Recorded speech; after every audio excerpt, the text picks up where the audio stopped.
Welcome to Business Model Hackers.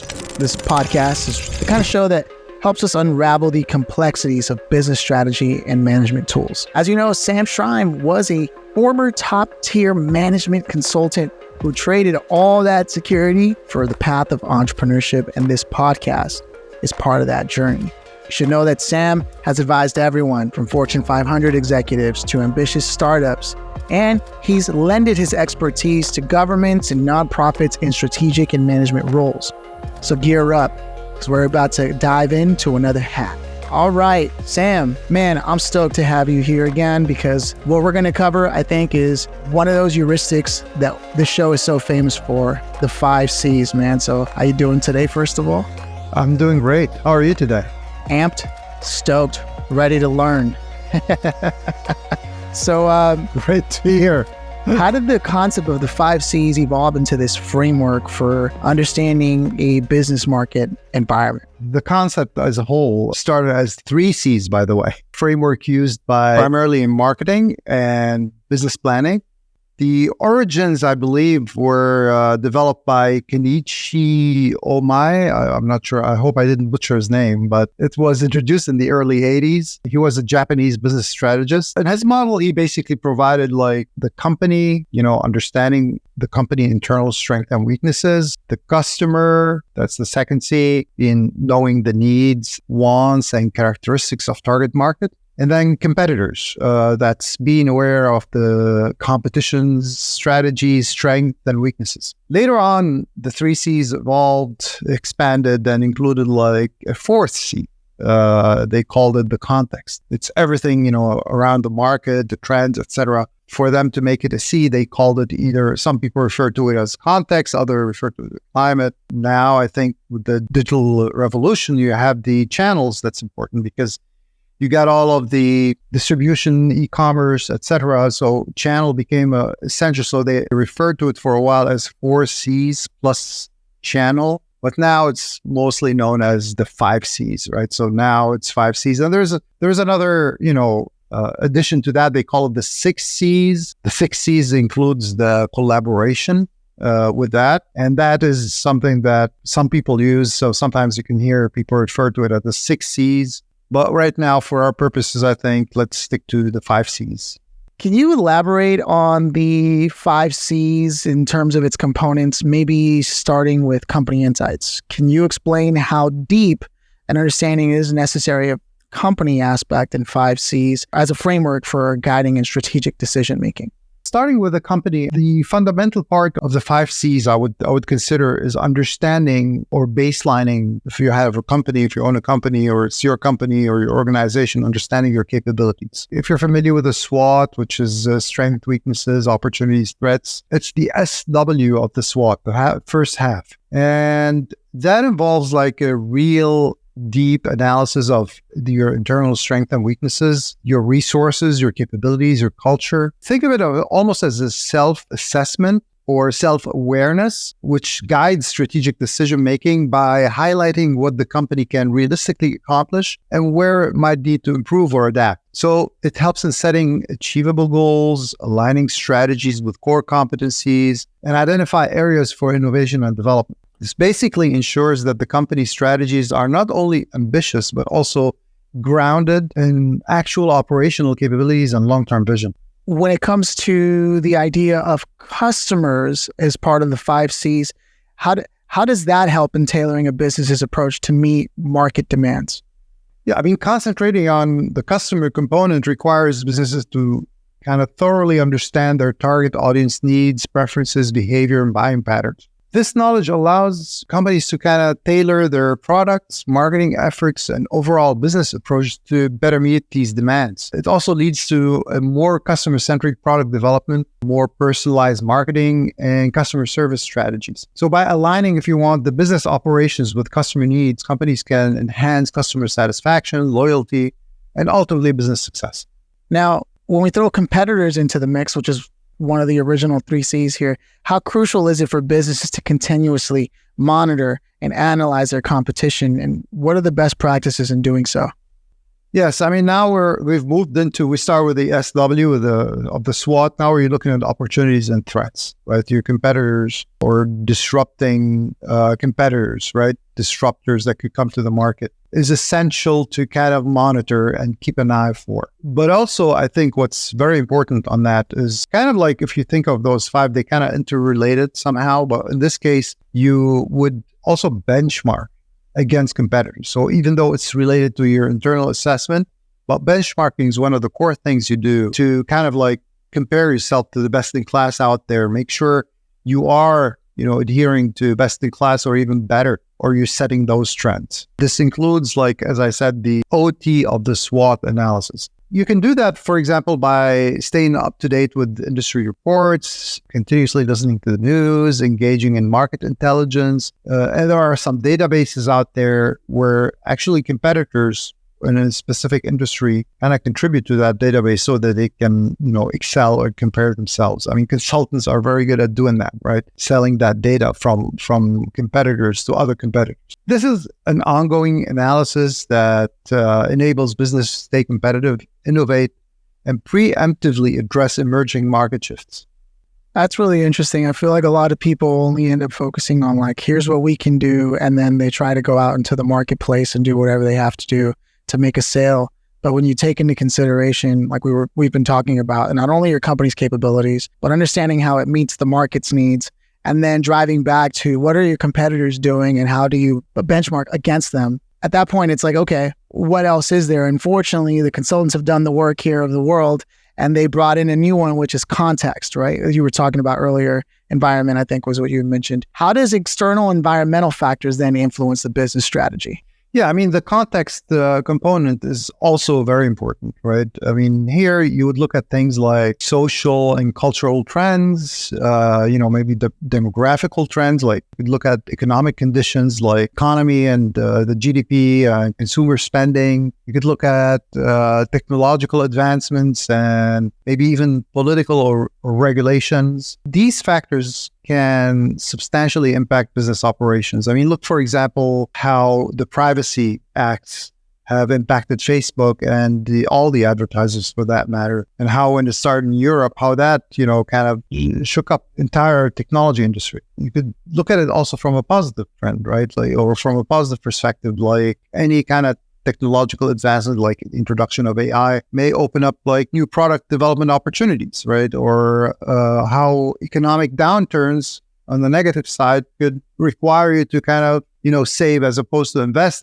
or start, cutting some of the costs that, you otherwise wouldn't have thought of before it's too late. It helps in kind of mitigating risk as well as capitalizing on emerging trends. That's the primary benefit of looking into the context or finding. Thank you so much for elaborating on these. I think the last one you had mentioned was channel, if I'm not mistaken. And in the 5 C's framework, how has channel changed the way businesses approach their distribution and communication strategies as a whole?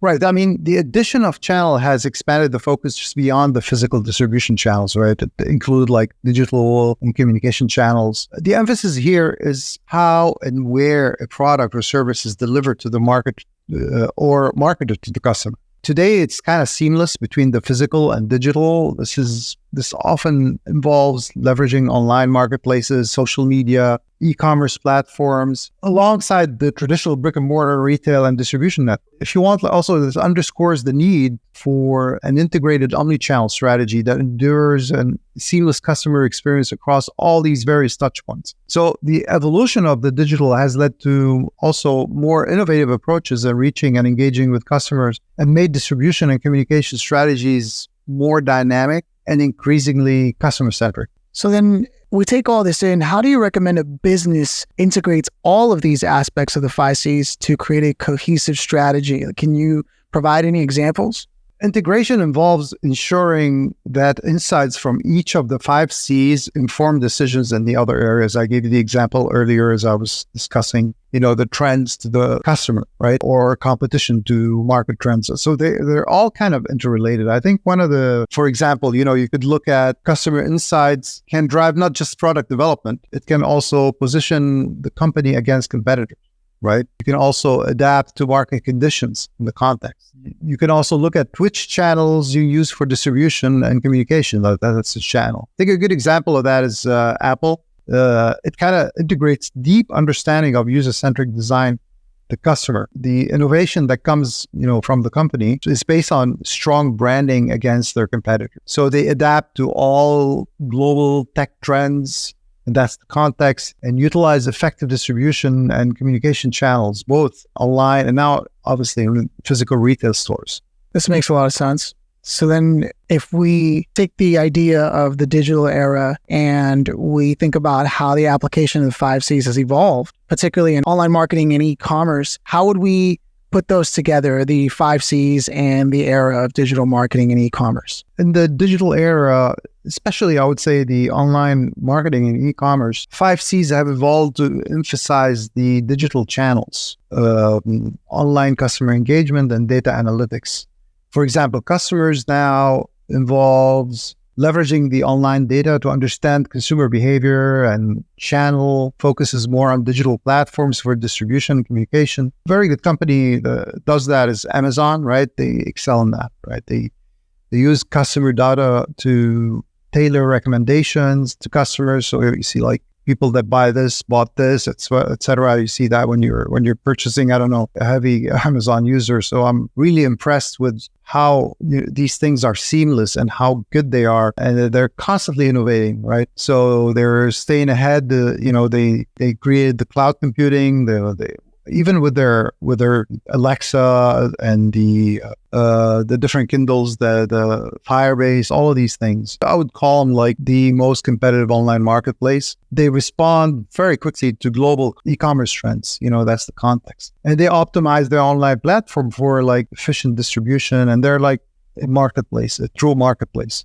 Yeah, I don't know if it gets any easier to return a product than Amazon. Same with, I don't know if it gets any easier to order a product through Amazon or discover new products through Amazon. Anything that one could have imagined be a feature of their marketplace and their product or service, it has been implemented. It's truly remarkable. I think that was a great example of what you're talking about to encapsulate that. So then if we look at some common challenges businesses face when applying the 5 C's framework, what are those common challenges and how can they be overcome by these businesses? One of the key challenges that I faced in my years in consulting, when I worked specifically on strategy in companies, is the difficulty.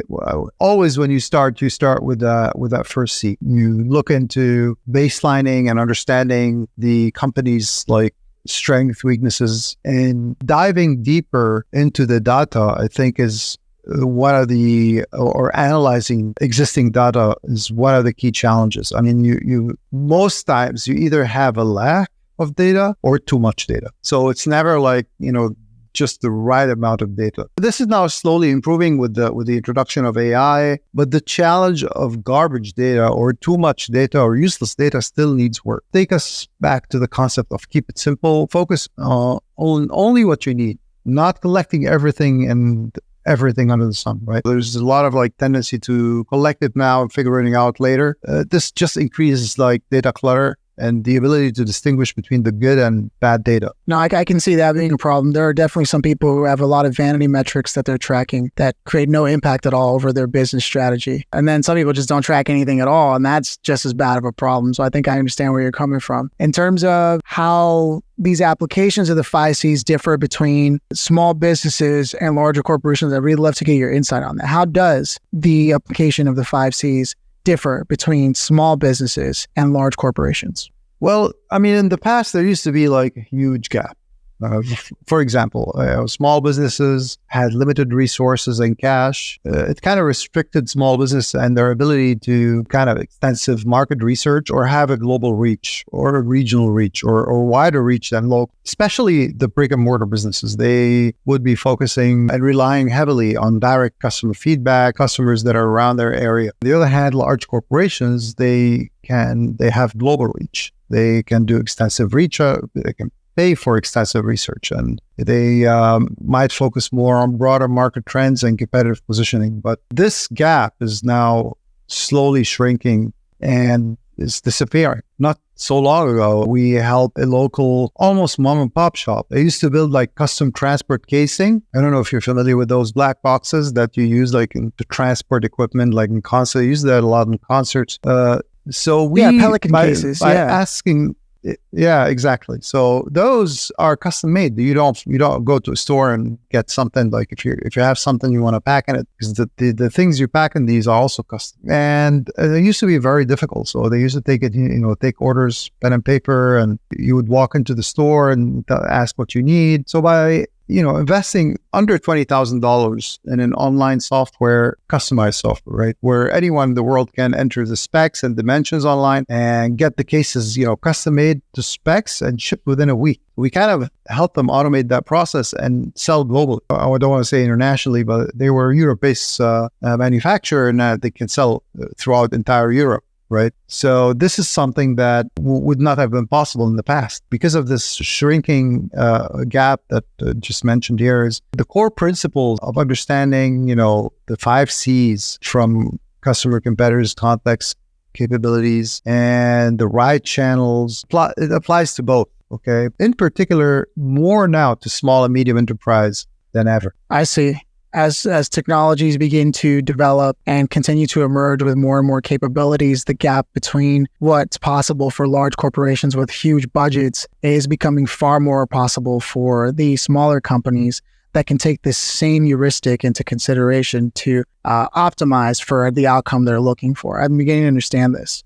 So then how can businesses effectively use these 5 C's as a model for strategic planning in a rapidly changing market like we're talking about here? I think the main, the one that I would focus on is leverage the 5 C's to stay agile by continuously updating their understanding of each of the components, especially the context and customers, in order to respond quickly to market changes. This requires a flexible approach to strategy where plans are reviewed and adjusted frequently. I mean, that flexibility needs to be there, and you need to be dynamic and lean as conditions change. But you need to have the right monitoring capabilities in place. I mean, this is not automatic, right? You need to build an automated trigger to trigger that action. So first you need to build the monitoring capabilities, put the tools, checks and balances in place, and in order to trigger any kind of like requirement for a change in strategy. And this used to be a very difficult thing to accomplish maybe five years ago, but today there is no excuse. This has become far more feasible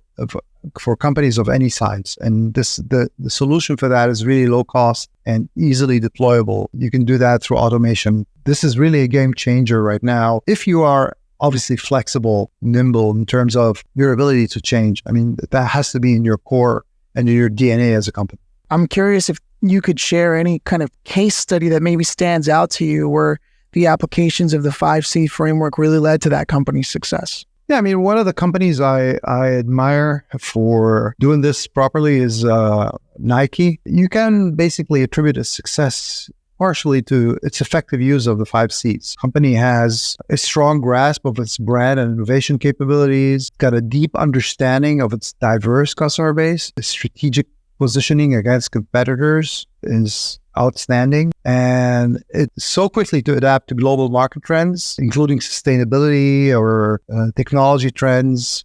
It's also super efficient in the use of multiple channels, such as like e-commerce or flagship stores and collaboration. Now, do you see any of these 5 C's? I mean, it used to be 3 C's, right? And now we're looking at 5 C's. Do you foresee any changes or additions to the 5 C's framework in the near future that takes into consideration this rapid pace of technological or market change lately?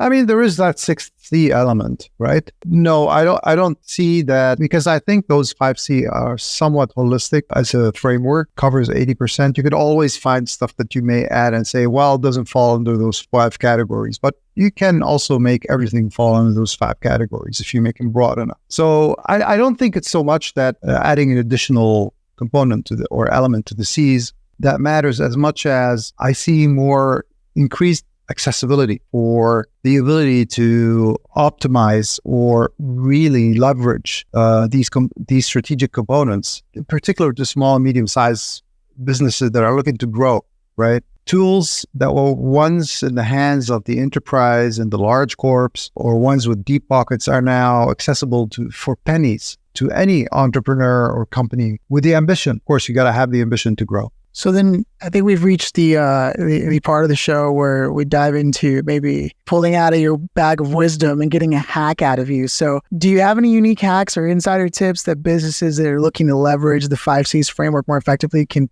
implement maybe today, within the week, within the month, something like that? Yeah.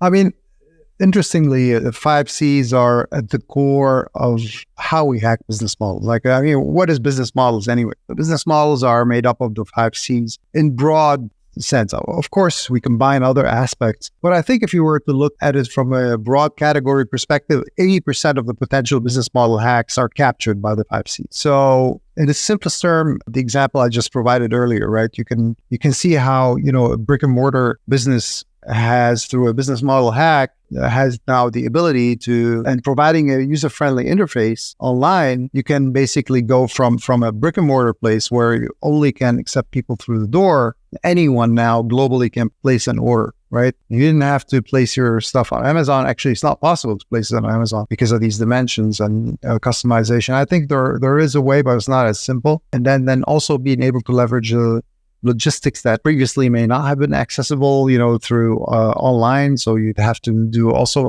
do it all manually or using the phone or faxes or whatever. This ability, or for example, distributed manufacturing, like the 3D printing, are things and innovations that have made it possible to hack any sort of business, any kind of business you can think of today, from restaurants, right? You wouldn't think restaurants can leverage the 5 C's, but they can. In the COVID pandemic, we've helped restaurants, or some restaurants, leverage their kitchen to grow, to rent their kitchen to other businesses that were looking to do delivery. Right? So to some cooks, right? Because you can't accept customers in your restaurants, but you can actually produce food that you can deliver. So this is what we call business model hacks. And if you consider that a business model hack, then things like the example I just explained are all touching around those 5 C's or components or subcomponents of those 5 C's. And that's why I think this one is really worth, looking into. Every time you want to look into a business model hack, consider all 5 components and their subcomponents under them and how technology affect each one of them. What I love most about this discussion is how something like what started out as the 3 C's and maybe evolved a bit over time continues to be impactful, continues to be useful, even with emerging technologies. And if anything, getting more useful as more technologies come into play, in particular for small businesses, medium enterprises, and large enterprises will always have the budget to take advantage of those things. But it's just really fascinating the way you broke it down. And it becomes really clear,